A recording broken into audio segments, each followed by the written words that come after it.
Morning, ladies and gentlemen. Coming back to my story. It's been a couple of weeks since I made my last video, so bear with me.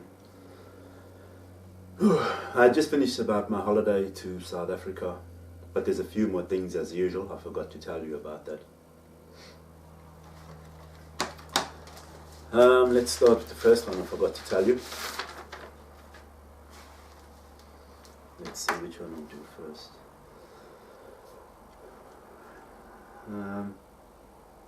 Yeah, at my Uncle Monty's house.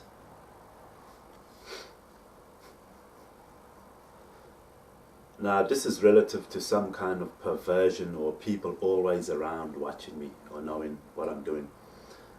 It's basically a paranoia thing and a perversion thing.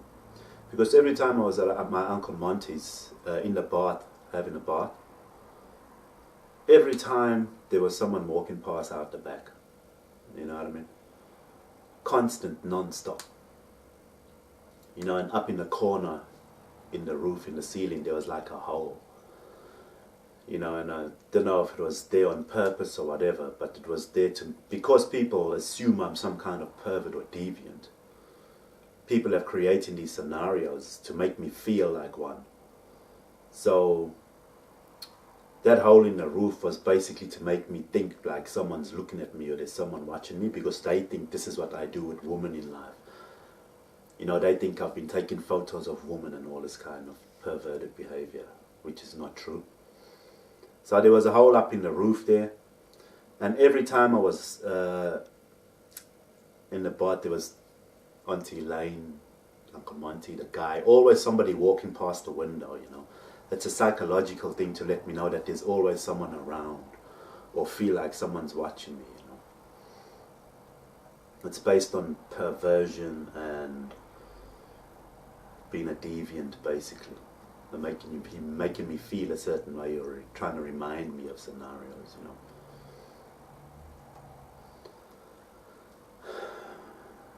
Anyway, the other thing is, Craig, my cousin, is a cop there, Craig Brigetta. Now, we went to the shop one time. Now, everybody thinks I'm a pig. I'm a dirty guy, you know what I mean? Pervert, deviant, rapist and all that.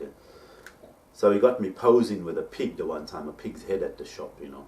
And I looked at the photo these days when I came back from South Africa, and I realized what it meant at the time.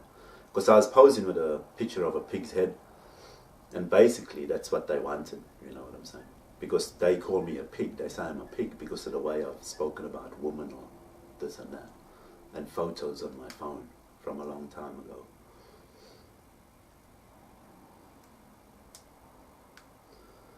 There was another scenario with him. We went to the shop and he got a grinder because he wanted to fix his door, his front door. He got another guy to fix his front door. But he got this grinder and all that stuff, you know, and I think he was trying to make me feel swag. Because they assume I'm like a dorso, you know, stupid. Like I'm stupid, you know what I mean? So he got this other guy to fix the door and all that. It's like he was trying to bully me into like do I know what to do with a grinder and that kind of stuff, you know. That's what they were insinuating, I think, you know. It was all bullshit scenarios, except people just bullying me. And anyway, now he's a cop, right? Now he was giving me a 3-star knife, you know, the old school 3-star knives from South Africa, to take home with me to bring back to Australia. Now he's a cop in South Africa. So what does that mean? Because the way people have been treating me, they don't give a shit about me. In Australia and in South Africa, they exhibiting the same behavior as the people in Australia. So he's giving me a 3-star knife now to bring back to Australia. That's a knife and a weapon. Now what if I get caught with it? Did he want me to get caught with it so they can charge me? Because they've been giving me free steroid charges and all that crap, and everyone else has been getting away with dealing drugs. But they think I'm a pig. So why was he giving me the 3-star knife to bring back to Australia? So I can get caught? He's a police, doesn't he know better? He's a policeman. For how long? 20 years or so. You know what I'm saying? So I'm not sure what was his intention, to get me into trouble. And then I went to the shop with them one time there in South Africa. I was in the shop where they sell tasers, because they sell everything there in South Africa. So there was a shop that sells tasers, and these voices, the people communicating with me, I can hear them, they're saying, "You're so stupid, why don't you take one, grab one, that's one." So they're basically telling me to take these tasers and that and bring them back to Australia. These are the people communicating with me, that have no faces. But they're constantly communicating with me.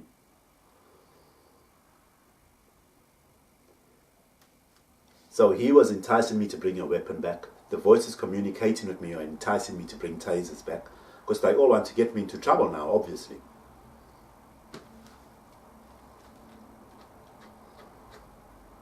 That was another scenario. Another scenario was when I went to dinner with Elton Keith Smith, Janelle Roberts, Gervais and Gervais's girlfriend, to El Toro's.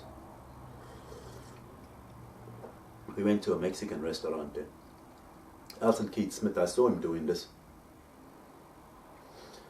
like pouting or something. I think he was bullying me, taking the piss out of me. I thought to myself, what? I saw him do it.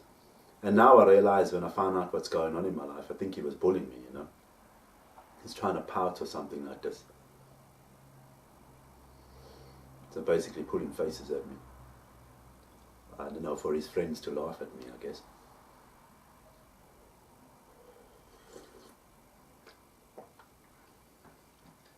Like Auntie Anto, she was doing the same, pulling faces at me.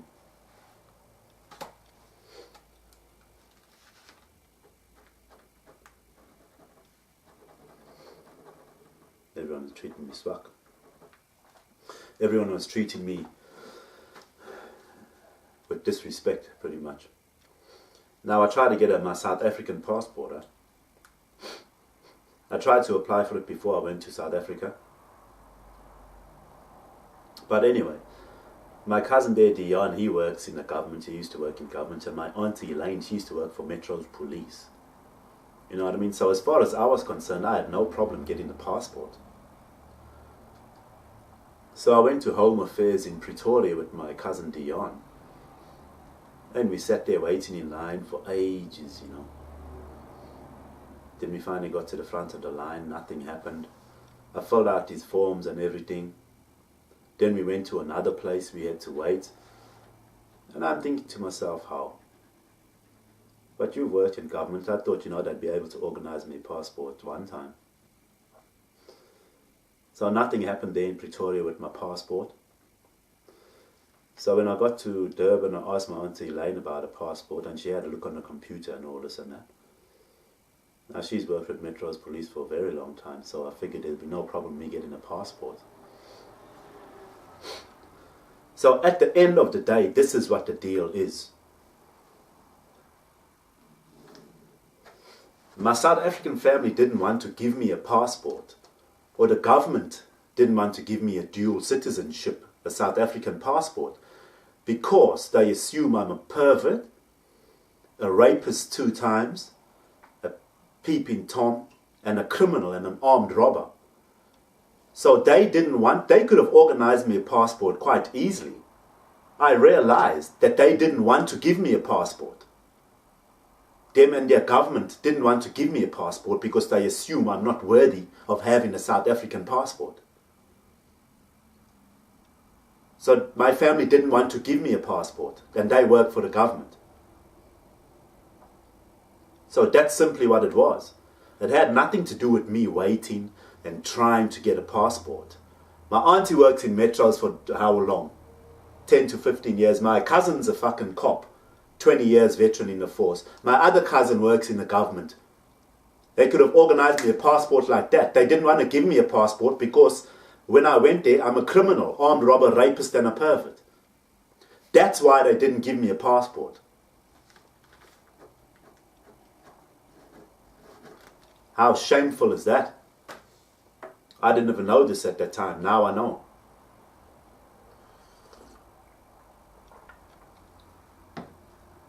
How can I not be able to get a South African passport with all these family of mine working in government? Now, my uncle does security there, his own security companies. They all assume I'm some kind of fucking pig not worthy of having a South African passport, obviously. And they all making like they trying to help me get a passport, but they were all being full of shit. They didn't want me to have a passport. Like, why not? What have you heard of me, or what have I done that you think I'm not worthy of having a passport, a South African passport? That's my home country, my birth country, that's where I'm from. You know what I'm saying? What's my record in Australia? Driving without a license, drink driving, and doing it a few times, DUI. There's no reason why I shouldn't be able to get a passport. Now everyone there was talking about blessers and laughing about blessers. I didn't know there was a thing in South Africa called blessers. I didn't know blessers existed. See, because here in Australia, I used to joke to myself. I used to go, ooh, bless you, my child, this and that, whatever. And now the people exploiting me, they've been watching me, and I didn't know, right? So they've heard me say this, ooh, bless you, my child. And they think that I like young girls because they've misinterpreted things that I've said. You know what I'm saying? Because they think I'm a pervert and a deviant now, right? And they think I like young girls because I was joking about young girls at one time. Oh, you're too old, you like a granny, this and that. But I was only joking. So they've misinterpreted it as me liking young girls because of what happened with my cousin Hayley. And my wife was 9 years younger than me. She was 21 when we married. So they've got this thing with young girls. Because a blesser in South Africa is these, like these teachers at the schools that have sex with young girls, schoolgirls. Carnal knowledge, perform the acts of carnal knowledge, basically. Basically another form of pedophilia.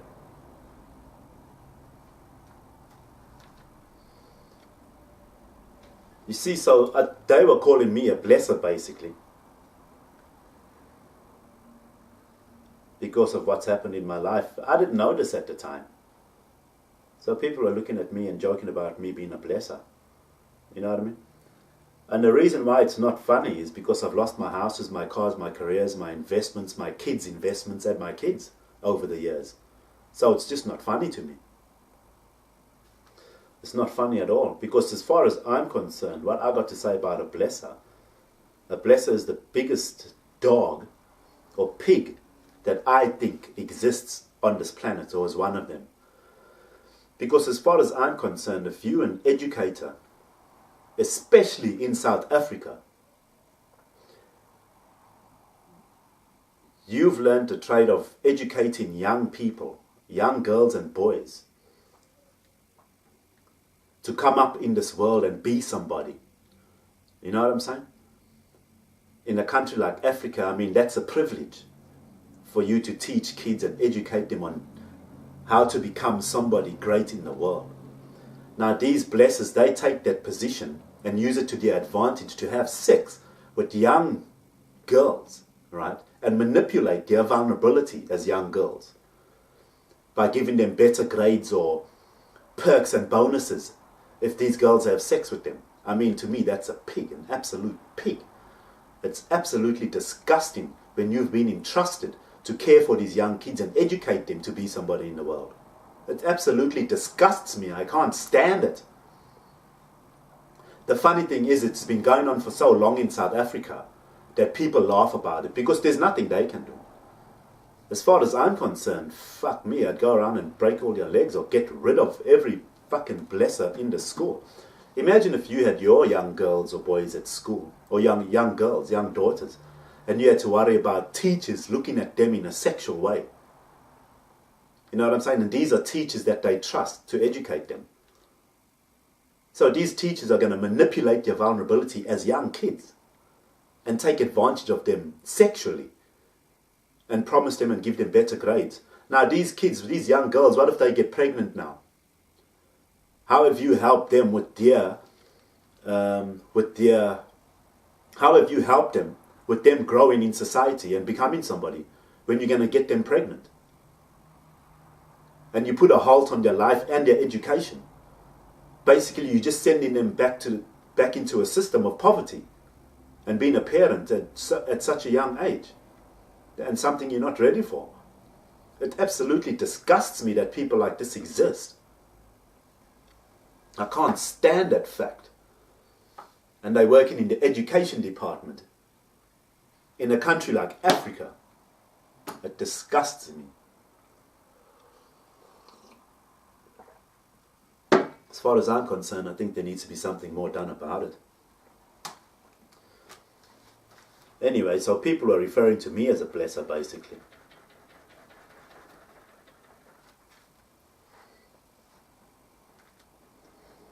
Everyone thinking it's funny.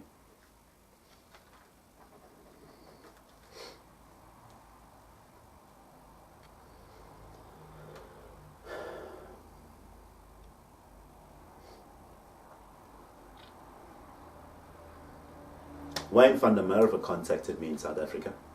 This is not long before I was coming home. I'm not sure why, because I hadn't spoken to Wayne since the last time he fought with me and sent me a shit message in 2013. But anyway, before I was coming back to Australia, he contacted me. And I told him I was in South Africa. I had other things on my mind. My mum was stressing me out about coming back, telling me I'm going to be homeless when I get back to Perth. So she was basically she was just treating me with disrespect and stressing me out. Bullying me, like everybody else had been bullying me.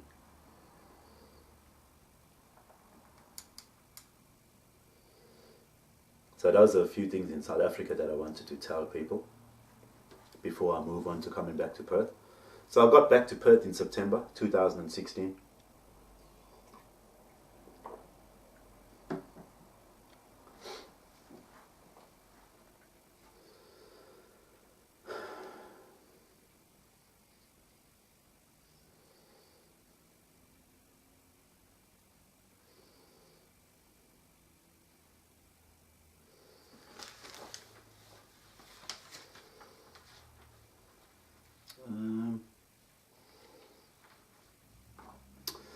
Yeah, I got back to Perth in September.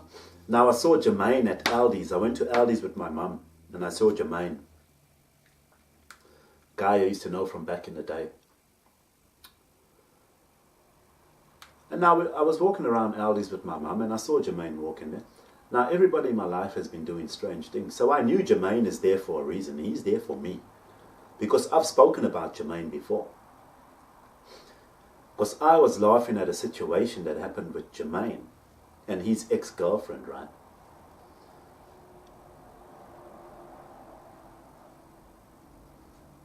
Now I think Germaine might have been there to show me up or whatever, this and that. But anyway, this is the situation that happened with Germaine.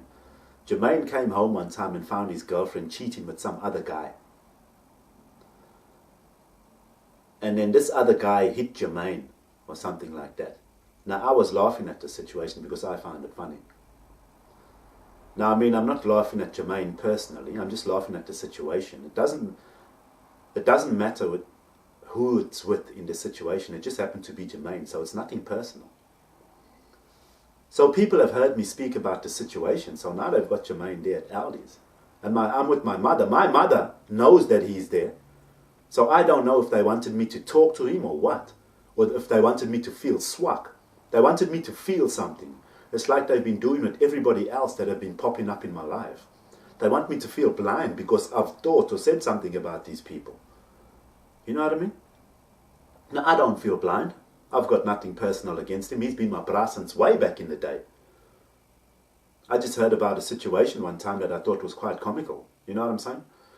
It's comical to me. It's not comical to him because it's a serious relationship problem in his life. You know what I'm saying?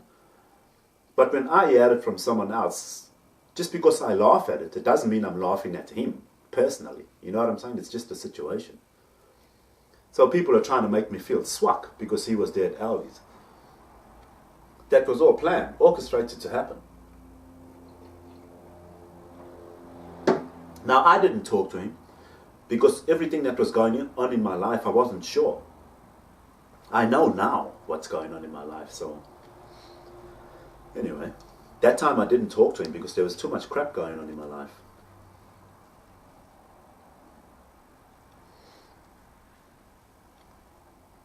Anyway, my mother was giving me hassles and stressing me out. So I was looking for a place to stay. I started ringing up all these places, and then I got a HOMESWEST place. HOMESWEST rang me up and said that my application had gone through and I got a HOMESWEST house. Then I went to HOMESWEST there in Vic Park, and then the main guy, Chris, he's also the guy that used to run Brownley Towers. He was there, and he was telling me that he also had avascular necrosis. That his hip was also stuffed, and he had to wait on a waiting list for 6 years or something like that.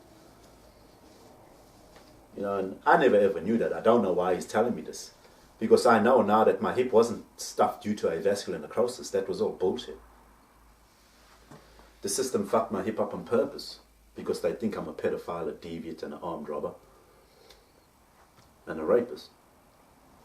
And they think I hide behind bushes and look into people's houses. That's why they fucked my hips up. Outside of the law. So anyway, Chris was relating to me with avascular necrosis. I think he was just trying to relate, like we've got something in common. And then he also done this Gooky Wook thing to me, where people talk but they don't pay me attention. And he said, oh, it's forever, you know. It's forever. Or something like that. But he wasn't looking at me, he just mumbled it. The same thing everybody else, the drug dealer Ken, fucking Noel has been doing, my brother, everybody's